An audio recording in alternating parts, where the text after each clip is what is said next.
filled up. All right, welcome back for the second part of the session number 1. So, our first speaker for this session is Theodore Maximilian Nelson, and he's going to talk to us about the era of high-throughput epitranscriptomics. Good morning, everybody. Hello, my name is Theodore Nelson. I am a bioinformatics specialist in the Mason Lab, and I am excited to be presenting this talk on the era of high-throughput epitranscriptomics. I hope the organizers don't mind. I've changed the logo a bit. I've added a nanopore. As you'll see, I'm a big nanopore fan. And another note I'd like to make is that I welcome you to take photos throughout the talk, either for your own notes, your own ideas, or for future collaborations. So what is the optimal data that we would be looking for high-throughput epitranscriptomics? Well, for every RNA molecule, we would want its full length so that we could understand alternative splicing and transcript sequence. We want its full polyA tail so that we can understand degradation patterns over time in the cells. And we want its full sequence, including every base modification. When you consider all these modifications, they are like 200 extra letters in the nucleotide alphabet beyond the canonical A, C, T, and U. And these modifications have a diverse range of regulatory and physiological effects, many of which are being explored throughout this symposium. M6A is the most common RNA modification. And one note to make is that a lot of high-throughput epitranscriptomics technologies are first developed on M6A and then translated to other base modifications.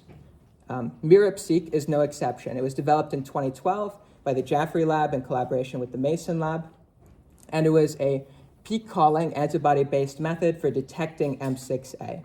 It provided a lot of insight into the relationships between M6A and gene structure, contributing significantly to the field of epitranscriptomics. But it also had significant drawbacks. The sort of peak-based nature did not provide single molecule, single nucleotide resolution to understand what might be the regulatory dynamics within peaks. And it also required a significant number of replicates in order to sustainably and reliably produce reproducible results that could be replicated with orthogonal methods. For all of these reasons, over the past 10 years, many new single molecule techniques have emerged and been developed, including many chemical techniques shown on the left and nanopore Direct-RNA-seq shown on the right. To go back to our initial criteria, we want a high-throughput epitranscriptomics technology that provides full length, full polyA tail, full sequence. Of all of the methods, only nanopore Direct-RNA-seq or nanopore Direct-RNA-seq has the best chance of achieving all three of those. The chemical modification techniques rely on next-generation sequencing outputs, which do not provide information about the transcript structure mainly, because they're short read. They do not provide information about other base mods, and there's no information about the polyA tail. So I thought that for the remainder of this talk, what I'm going to do is focus in on nanopore Direct-RNA sequencing and tell you a little update as to the status for where we are with full length, full polyA, and full sequence, how far the technology has come. Starting with the length. So in a recent study that we did with the Elephas maximus transcriptome, you can see here some IGV lines from a alignment to the nanog gene.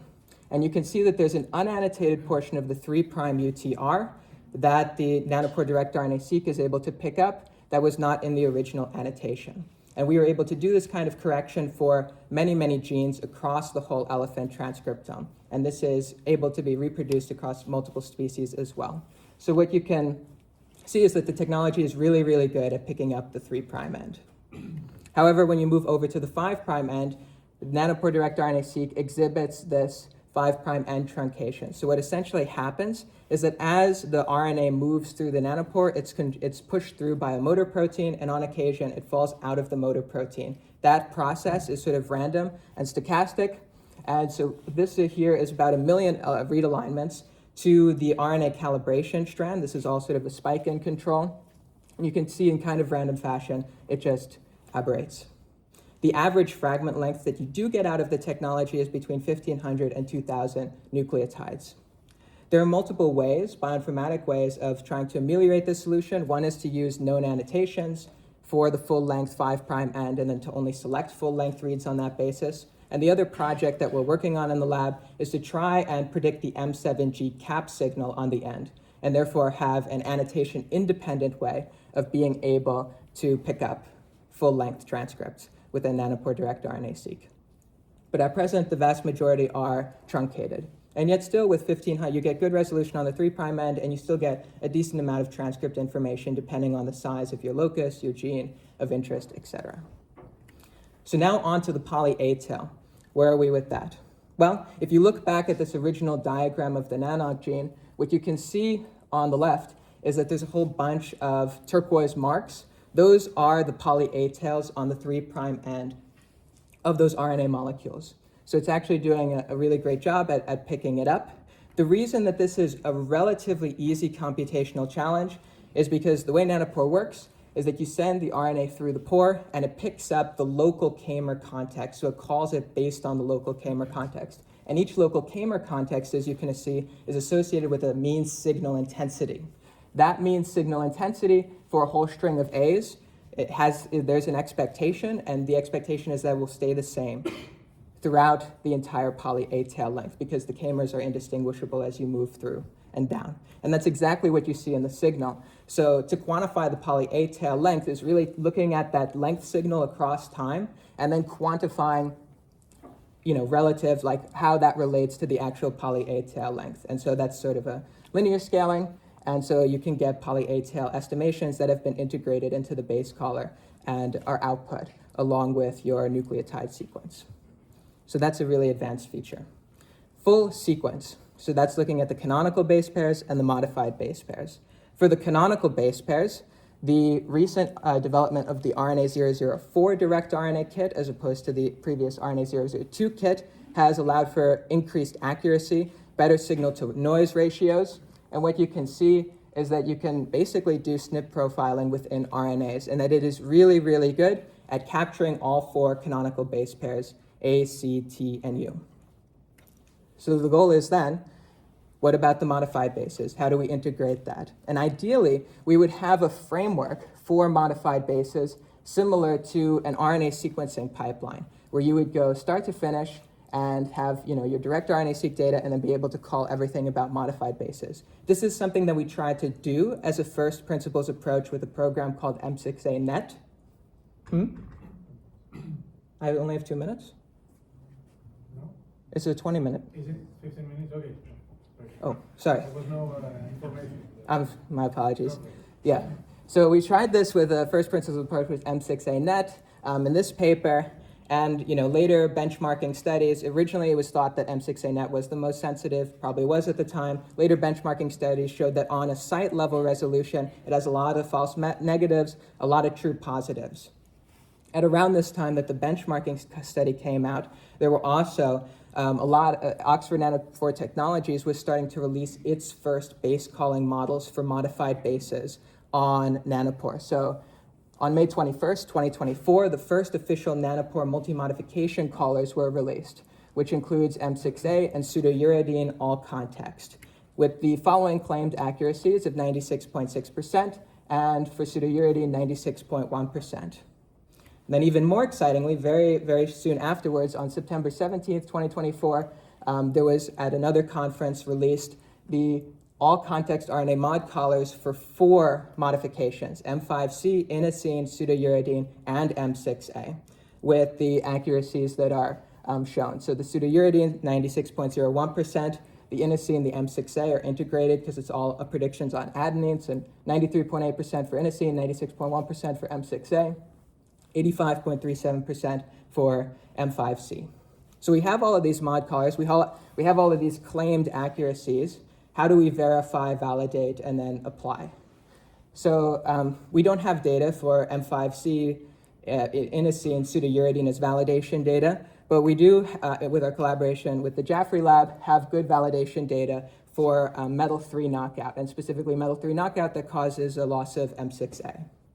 So when you do the M6A calls on that knockout and on that wild type sample in red, and you compare between all of the models, and then you take high confidence site predictions. So that's defined as a site that's covered by more than 20 reads. You see that all of the models basically output the identical high-performance site prediction. So no matter which model you necessarily picked, if it was the earlier one, if it was the later one, you should be getting very, very similar stoichiometric estimates. And then if you do the major comparison between the metal-3 knockout and the wild type, what you see is that the nanopore model recapitulates the phenotype exactly. It's very, very accurate. So ultimately, from these data, what I've shown is that in terms of full length, there are some limitations, but it's much better than existing technologies. The polyA tail is basically there in terms of maturity. And the sequence, we have the 4 canonical nucleotides plus the 4 modified base pairs, if you assume that our M6A validation would likely hold up for the other 3 modified base pairs. So lastly, I want to share with you a little bit of a unique perspective onto analyzing all of this data. So it is single molecule, single nucleotide, but we do need to think of ways of how to aggregate it and understand it better on a gene level. So I have built a pipeline that I believe is novel and quantifies for each gene from Direct-RNA data, the gene expression profiles, the number of actual pseudouridine modified base pairs that align to that are in RNA molecules that align to a particular gene and that are contained within an exonic region. For pseudouridine, the same thing for M5C, M6A, inosine, and then you also quantify the mean polyA tail length. So one application of this, I know VERMA's already been mentioned a bit. We're also interested in VERMA as it's a key component of the M6A methyltransferase complex. We have these 6 samples, some of which are control and others of which are CRISPR-Cas guides against VERMA. And when you look at the gene expression profiles for these different conditions, you don't see any particular pattern or association according to their labels. But when you look at the ratio, so when you look at the epitranscriptome, independent of transcriptomic expression, then you see that the VERMA knockdown is on the left and the control is on the right. So there is a clear distinguishable pattern on PC1 along the epitranscriptomic profile. So yeah, Chris and I, back in spring, we taught a course called Single Molecule Sequencing, Methods, Training, and Applications. So if you want to learn single molecule sequencing, there's a whole YouTube series to teach you how to do it. There are so many people who have contributed to this amazing work. I can't thank each of them enough. I can't thank all of them here, but this is a pretty good slide. Thank you very much for your attention, and I look forward to your questions.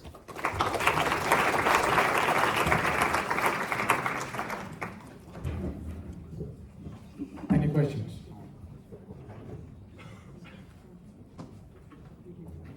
Just a quick one, because you raised VERMA towards the end. I'm wondering, VERMA is an essential gene, so when you get rid of VERMA, cells pretty much don't survive. If you look at the actual gene expression patterns of VERMA in the VERMA knockdown versus the control, it's only like a 50% knockdown. So it's not completely ameliorated. But it is interesting, yeah, the epitranscriptomic effect versus the transcriptomic effect is interesting. There, yeah. Hi, really nice talk. I was wondering about, you kind of alluded a bit to it, but the 5' end of the transcript and how the nanopore, forgive my native in this, how the nanopore deals with that 5' end, and you said that you would infer the cap, and I was just wondering, would that enable you to look at things, the cap proximal modifications in the mRNA? Yes, so it'd be specific. So the idea is to develop an M7G base caller specific for the cap. So and the cap would stay on yes. the mRNA when you do the sequencing? Yes. Okay. So right now, the way the sequencing works is that it's in the standard assay, it's polyadenylation selected, it's sequenced from 3' to 5', and you basically want to capture, the signal from that 5' end as it sort of rolls through. Right now, it looks like, if you just look at a lot of public data, it looks like whenever you have something that looks full length, there's kind of a weird thing at the end of the squiggle, and that may or may not be the 5' cap, but it's better to have some kind of systematic, we have synthetic oligos, et cetera, to prove that whole schematic. Yes, the other strategy, so there's this other program that has been, I think it's published, called CapFinder, where they basically do a chemical reaction on the cap. So they replace the cap with some kind of like 25 to 50 nucleotide sequence oligo. And then you basically, if you have any part of the oligo in your final like sequencing result, you know that you sequenced the full length of whatever it is that you captured. Michael. That was an awesome talk. Can you comment about the sort of the dream of being able to sequence all mods, tRNAs, ribosomal RNAs, mRNAs, all in one shot? Sequencing. What a dream. It's actually a little bit closer than you think. So I mentioned the polyadenylation selection, but because so when you actually load into the assay, you load in total RNA. So you get some ribosomal RNAs that are sequenced, but it's not to the level like of the proportion of the whole pot of RNA that the ribosomal RNAs exist in, right? It's a 99% RNA and then everything else. So you do get some representation of our RNAs, and you can sort of predict, you can actually do all of these calls also on the rRNAs. And then in terms of the tRNAs, this is also a really cool update from that same September 17th, 2024 meeting. But it used to be that the Dorado base caller would not automatically not output any sequences that were less than 200 nucleotides because it was not necessarily confident in the base calls. But now with that update, they are actually outputting all of those short called sequences, a lot of which are tRNAs and represent different and other classes of RNAs. So you can start to analyze that data. Our lab doesn't work specifically with tRNA, but there are a few nanopore there are a few labs that are using this technology that presented at that calling specific to tRNA. So I think the combination and sort of the intersection between all of those different groups and labs is rapidly approaching. And I'm really excited to see what all of the results are. Even in all of this, there's so much like untouched ground. It's truly incredible and exciting. Okay, last question. Thanks for the talk. Very practical question. You mentioned that you made this pipeline integrating M6A and expression. It's published. It's on a GitHub page.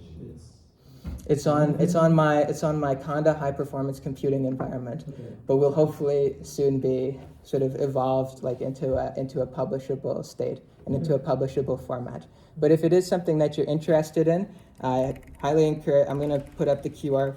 Okay, wait. I'm going to put up the QR codes again.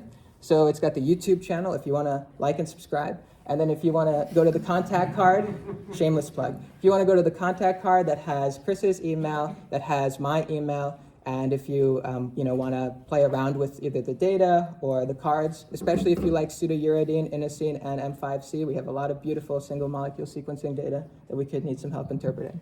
Great. So yeah, Thank you very much. thank you. Thank you. All right. Our next speaker,